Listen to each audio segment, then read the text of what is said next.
All right, let's jump right into today's explainer. We are looking at the whiteboard photo that exposed the rebrand theft. We're going to break down exactly how the absolute tiniest digital footprints completely dismantled a highly polished corporate cover-up, and how a single, seemingly harmless photo flipped the script on a stolen idea. But first, I want you to really think about this for a second. What do you think is genuinely the most dangerous piece of evidence in a typical corporate office? Is it an angry email? A secret recording?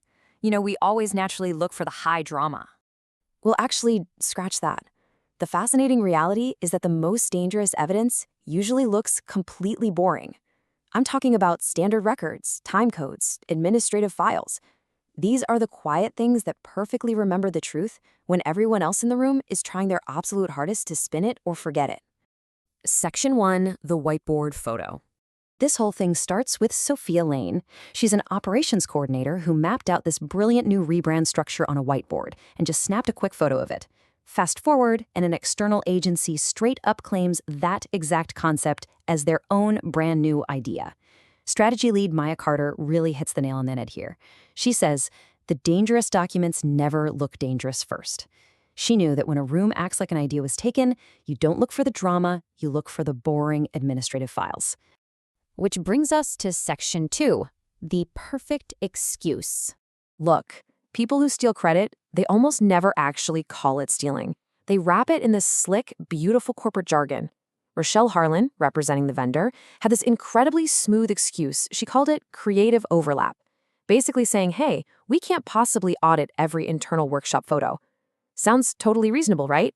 But the reality on the ground was way colder. It was stolen credit, a complete rebrand theft disguised as recycled patterns. And notice how the corporate pressure gets applied here. It's almost never a direct threat. Instead, Rochelle frames it as gentle career advice to Sofia. Be careful not to turn every inconsistency into a personal war. See what she's doing? She's basically telling Sofia to keep quiet for the sake of a team win. It's a classic move. Moving on to Section 3, the system trail. Okay, so thankfully, the audit team doesn't chase emotions or polished apologies. They chase systems. And the trail in the records is undeniable. Check out how the sequence builds. First, Nina pulls a background record, a dated workshop invite. Then we look at the timestamp from Sofia's whiteboard photo. After that comes the vendor's final presentation.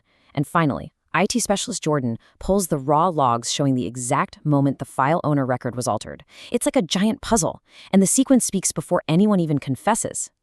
Jordan's raw data export was an absolute game changer. I love this quote from him. This is not suspicion. This is sequence.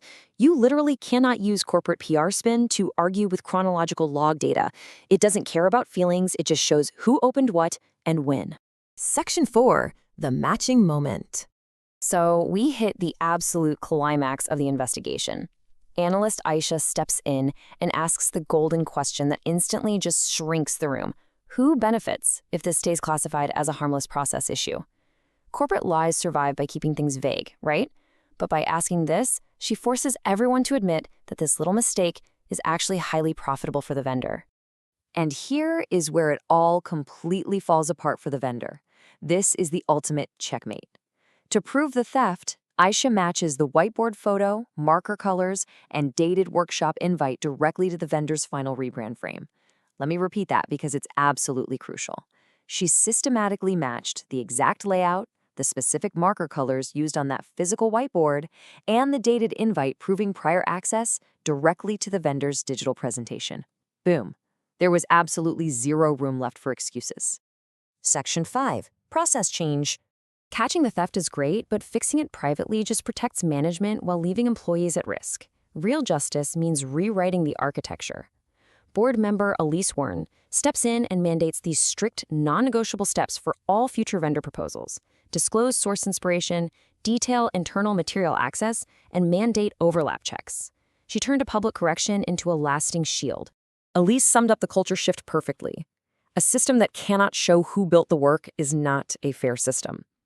They stopped using corporate processes to erase human contributions and started utilizing workflows to explicitly name and protect the creators before the next theft could even begin. All right, let's do a really quick recap of the core takeaways from this explainer so you can protect your own work.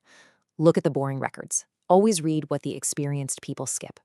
Trust the system sequence over perfectly polished excuses. And always, always correct the record publicly. Remember, a quick photo taken before the applause can expose who actually drew the idea before it was sold right back to the company. The truth rarely arrives in a grand speech. It arrives as a timestamp patient enough to outlive the lie.